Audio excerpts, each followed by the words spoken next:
Tonight, 500 miles to immortality. And if it was only as simple as that. Roger Penske knows the push and the perils. Can the most successful owner in the history of the sport rewrite the record books again? The formula for success 50 years ago led to iconic wins from names like Clark, Hill, and Andretti. Just as Montoya did last year, could Formula One lead two others down the same path? And the whine of the engines, second only to the whine of Napa, California. In the end, Indy 500 winning car owner Jimmy Vasser has learned to manage both. This year's ultimate test of man versus machine has only just begun. Right now on Trackside 6. Live from the Indianapolis Motor Speedway and WRTV 6 Sports, this is Trackside 6. So quiet, you could watch a film at the Indianapolis Motor Speedway. In fact, that's exactly what will happen tonight. A screening of the 1969 movie Winning, starring the late, great Paul Newman, an event hosted by the Indy Film Fest. Day first, live tonight, Trackside 6. So this Trackside 6 special, we welcome you in. Hope you've had a great week because it's 4 days down and a very crazy weekend to come. Lights, camera, and action. Plenty of it this weekend. Brad Brown joins us with a look back at the last 4 days as we look ahead to Fast Friday tomorrow. Qualifying this weekend, a lot of action out on that track so far. Yeah, a lot of fun. Going to be fun on Friday when they up the boost, up the speeds here as well. Busy day at the track today. Let's take a look at some of Thursday's practice action to get a look at the long line of traffic. They head down to the backstretch. 10 or 12 along at one point. Teams getting one last chance to run with race setups. Most will work on qualifying trim Friday. More than 2,500 laps among the field today. A tick over 5,000 laps in Wednesday and Thursday combined. Let's take a look at the top laps of the week. Andretti Autosport with the top three. In fact, the only ones over 228 miles an hour. Gabby Chavez had the fastest today. Will Power's fast lap was today as well, the best this week for Chevy, and they'll increase the boost on Friday. Speeds are likely to go over 230 miles an hour. Dave? You know, as the Speedway celebrates its 100th Indy 500, Roger Penske is celebrating his own anniversary, 50th year in racing. And to that end, the Speedway Museum is featuring several of his Indy 500 winning cars from 72, 79, 81 to 85, and even more recent vintage.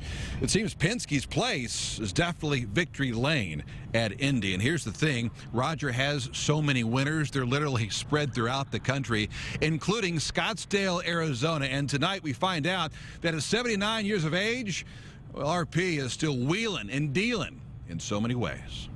Get down to business here.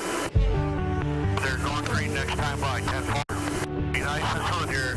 Clear by 5-6. Clear by 7. Roger Penske isn't exactly all talk. Leads an organization with over 5 decades of history, with more achievements than any other in the sport, and with a one-of-a-kind museum in Scottsdale, Arizona. This is fabulous. Called the Penske Racing Museum. A far cry from when Martha Penske stood as her husband Jay took a young Roger to his first Indy 500 in 1951. You ever wonder, if that doesn't happen, does any of this happen? Well, I guess, you know, it's like any other boy when he's 14 years old and your dad is trying to take you to do something to keep you out of trouble. I guess he took me to Indianapolis, and quite honestly, I got into trouble, didn't I? Well, It was the reverse. Yeah. Look when it started. And Roger was hooked. But first as a driver, and a successful one. He had some 40 victories at the most famous tracks in the U.S. and named the North American Driver of the Year in 1962. But 3 years later, he was forced to turn down an offer to test a Clint Bronner car at Indianapolis, while he pursued another goal of owning a car dealership in Philadelphia. more important was the fact my dad was retired at that point, and I needed $50,000 to help, buy the dealership. And I remember going to Pittsburgh with him. We drove to Pittsburgh, and he took that money out of his savings account. He said, "Look, if we lose it, I'll go back to work." So I had a pretty, that was a time in my life where I had to realize I was committed to what I had to do, so there was no more racing. You don't look back and regret that decision at all? No, I think that Mario Andretti, who took the test and said to me, he's had a great career. There's no question. And You're saying it worked out well for both of you then? I would say that both of us ended up in the right spot. The cars look pretty much The museum personifies the Penske pursuit. From the Speedway bricks leading to the two-story showroom to a treasure trove inside, including the 1979 IROC Camaro that Mario drove and a white Porsche RSR driven by Mark Donahue. You know, this is an amazing car. This was the first car in IROC. Yeah. It was the one that won the first race. And guess what? A couple of weeks ago at Amelia Island, a car just like that went for $2.5 million. So this might be take care of my grandkids for a while if I sell that. So pretty special car. Hang on to that. Co-developed. He's also hanging on to this gallery, gushing with Indy winners and others. This is the car, the PC5. Like Tom Sneva's 200-mile-an-hour record breaker from 1977 and this Rick Mears machine from 1982. This is one of my favorite car. This was the one that really changed the world with the under tray. This was the one that finished second, unfortunately, to Gordon Johncock. But guess what? We went to Pocono and we blew him off. So it's got a special place, you know, in my life for sure. The only thing stock in this haul comes from his stock cars. These Penske cars were something. These rocket ships come from the day when championships were homemade. We had the benefit, you know, for many years of building our own cars, and we just didn't buy something off the shelf. Is it harder now because everyone essentially has the same equipment? Well, there's no question. You start with the same 7-iron. It just depends how you hold it and how you swing it, I guess, but and who's swinging it. But Penske knew early Indy wasn't a hole-in-one. He first arrived as a car owner in 1969. We realized it was going to take a complete team effort, and the job probably wouldn't be done for at least 3 years. In fact, it was his fourth 500 when he won with the late Mark Donahue. When you bring on Mark Donahue, how key is that to the growth? He was fully dedicated. He was an engineer from Brown University. He wanted to race. He was technically very savvy. And we just came together as almost like a family. Do you feel like you have a good eye for talent in racing? And we think of the drivers that have driven for him. My goodness. It's a who's who. Well, I think that, you know, drivers make teams, teams make drivers. His winning drivers include Rick Mears, Bobby Unser, Danny Sullivan, Al Unser, Emerson Fittipaldi, Al Unser Jr., Helio Castroneves, Gilles de Ferran, Sam Hornish Jr., and Juan Pablo Montoya, the owner who took a chance 50 years ago to become the winningest owner in sports history. What was Plan B if that didn't work out? Well, I was really, Plan A was that I was a Chevy dealer. So racing was Plan B. I saw racing as something that I love to do myself. I saw it as a way to build our brand. And there's no question as we built the team and we've seen it integrate within the company, you know, for so many years, it's been a real asset. And quite honestly, I think it's been a competitive advantage for us. Roger takes his cars out for an occasional spin. This was the pace car for 72 when Mark Donahue won the race. This might be the car I need to drive back and forth from the hotel this year. Maybe it'd be my good luck charm. And a chance to check up on his business. Maserati and Ferrari, Land Rover, BMW, and Mini. You and Porsche go back a while, don't you? Well, we race Porsches. I race Porsche Spyders. We've got Audi, we have Bentley, we have Rolls-Royce, we got Bugatti. In the Ferrari dealership, can you get me a deal? I can get you a deal for sure. You're from Indianapolis, I am so from we can get you one. Fantastic. This is what I like to hear. We tour his nearly 60-acre super complex packed with 5,000 cars. Look at this. Paparazzi. Morning. That's great. Morning. Morning. Just last year, his 340 franchises around the country sold 430,000 new and used cars. When you started that one dealership, now look at all this. Did you ever think this could happen? Well, in my wildest dreams, I wouldn't have believed it. Where does that come from, Well, I Roger? think that really, when I think about it, it's, my dad told me one thing, as you grow up, don't worry about yourself, you know, do what's best for the company, and you'll succeed. Good luck. The success is far from over. His biggest win is always the next one in everything he does. Given the museum, your success on the track, off the track. What will your dad say now? Well, I think when he sees what we've done here, I've tried to provide an environment where people can fail in some cases and also cases where they can succeed. And I think that's the kind of person he was. He dealt with integrity. He was a very hard worker, and he supported his family. And that's what I hope he feels I'm doing today.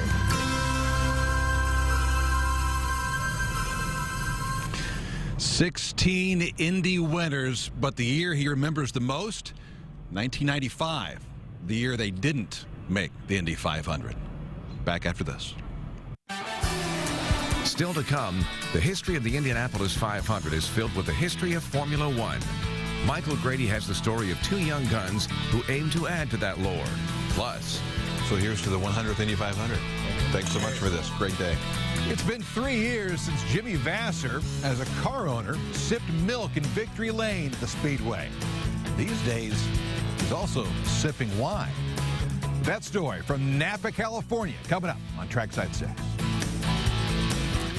We're back live at the Indianapolis Motor Speedway. Pretty cool. Some of the suite holders behind me are getting some pace car rides here tonight. Pretty cool. Also pretty cool, the fact the movie Winning is playing on the Pagoda Plaza side of the Speedway, and that's where we find our Michael Grady. Hi, Michael. Hello, Dave. Yes, guess what? 5 rookies are competing in this year's Indy 500. One of them grew up watching the race in Europe, and another has never seen an Indy 500 before. Yes, his first experience with the race will be as a competitor later this month. Yes, make way for the Formula One guys. It's tough enough preparing for the greatest spectacle in racing as a rookie, and 5 drivers have that distinction this year. But imagine being a rookie and preparing for the 100th running of the Indy 500 with very little experience on ovals. That's the challenge that awaits Alexander Rossi and Max Chilton, 2 drivers with Formula One backgrounds who are itching to take advantage of their shot at the Indianapolis Motor Speedway. I am excited. I am nervous. I am a lot of things, and I think that once I get on track for the first time, it'll become a bit of a more known thing for me, and a lot of questions will be answered. It's going to be weird, because to be really honest, I've never watched a 500 on TV. I've never been there. So my first 500 experience is going to be behind the wheel doing 230 miles an hour. Quite the undertaking for these 2 drivers, but the path ahead isn't unprecedented. Several drivers have had success in Formula One and with the 500. Emerson Fittipaldi won F1 titles in 1972 and 1974 and won the 500 in 89 and 93. Mario Andretti did it in reverse, winning his lone Indy 500 in 69 before winning an F1 title in 1978. Believe it or not, the most notable difference between F1 and IndyCar? The teamwork. They're so willing to help, and I think where I'm from, teammates, yes, they're there to sort of help, but only by you looking at their data. They're not going to go, oh, by the way, when it rains, you want to do this and do that. Over here, Dario's helping me out, but he's not my teammate. But my actual teammates, they're still telling me just as much information, and at the end of the day, we are still rivals. So it's just a different way of approaching it. He's clearly got talent. And as I say, so far so good. He's a rookie, he makes mistakes, but he's always thinking about how to improve it. So, it's exciting to be a part of that. And for Chilton and Rossi, they're just excited to be a part of history. I mean, obviously, it being the 100th running is something spectacular, and it'll take what is already what I understand to know is a massive show and make it even bigger. So yeah, I'm looking forward to the whole experience. It's the race I'm looking forward to the most this year, and I really just can't wait to be able to say that I have taken part in it. It's going to be a really amazing month of May, hopefully, and yeah, I'm not going to try and set any records, but I just want to make sure that we can, keep the car going in the right direction, and you can come away with some surprising results at Indy. coming up, whether it's the whine of an IndyCar engine or making wine in Napa Valley, former IndyCar driver Jimmy Vasser is a champion at both. Day first with an exclusive visit to his world-class vineyard in Northern California. Plus, a look ahead to Fast Friday when this Trackside 6 special continues. Sunset at the Indianapolis Motor Speedway. A gorgeous way to wrap up the day here at the track. You know, what didn't happen to Jimmy Vasser as a driver happened to him as a car owner. So you could say winning Indy was worth the wait. Not unlike a fine wine made in Napa, California. And for Jimmy, it's a marriage that is truly vintage Vasser. 3, 2, 1. On your brake. When Jimmy Vasser isn't in the middle of a noisy pit road, nestled in the heart of Napa Valley, where the fog rolls in, so do fans of his vineyard, V12, where little Frank Zappa meets Jimmy's formerly fast lifestyle, not to mention a baby Borg trophy and other trophies filled with used quarters. It sounds like it started off kind of as a hobby, kind of you want to dabble in it, and all of a sudden, yeah, you're like all in. Well, right? You know, and everybody that knows me knows that I'm a fair consumer as well. So, Maker. It's run by Jimmy and his sister Vicky, as wine tastings are the norm. Goes good with Cheerios. Cheerios. Or Wheaties. The V stands for Vasser. The number 12 stands for his championship-winning car number. And then also the V12 engine. The adjectives used to describe wine, you know, smooth, powerful, a lot of moving parts, complex. So there's that tie-in with V12 and the engine. V12 bottles, Chardonnays, cabs, specials, and world-class reserves. He was obviously a pretty good race car driver. Yes. Is he as good a winemaker as he is? Is he? He's got attention to detail. Well, let's be clear. I'm not the winemaker. I'm a vintner. I guess that's the correct term. The vintner. Your name's on it. Yeah. Where the V is. Yeah.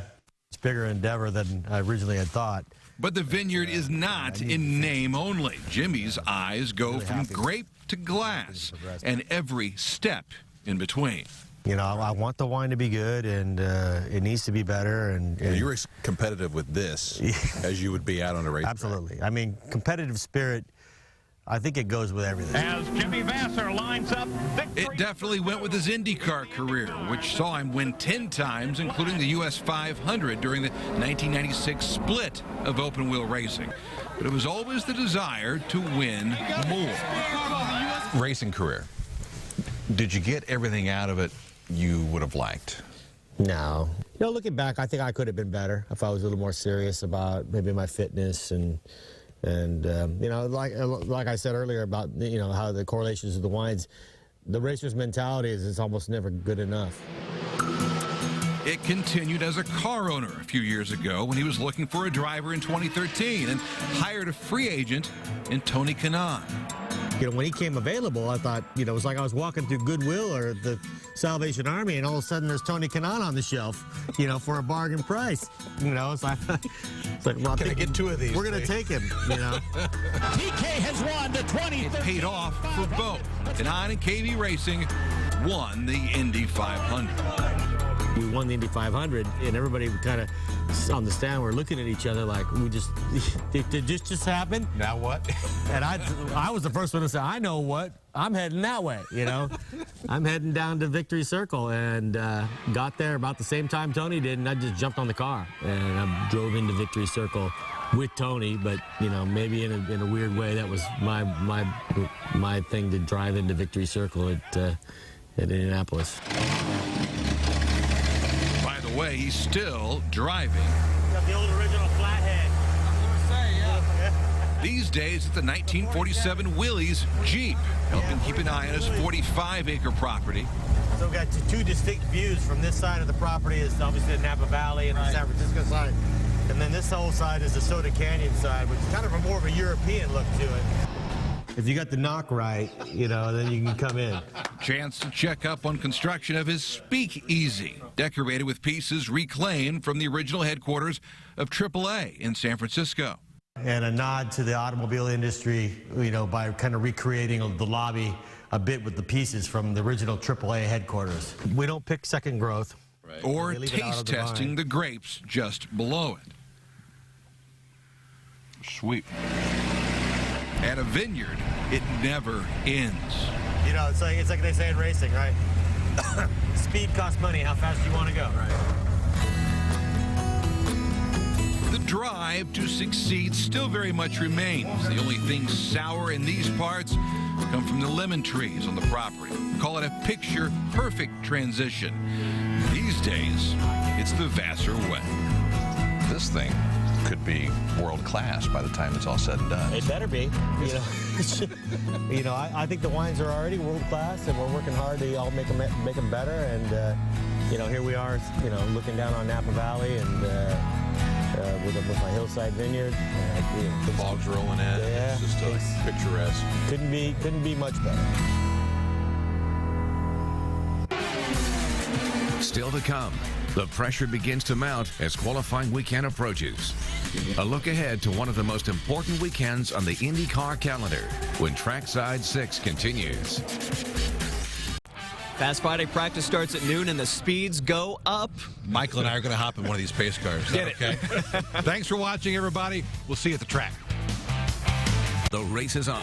The 100th Indianapolis 500 on RTV6.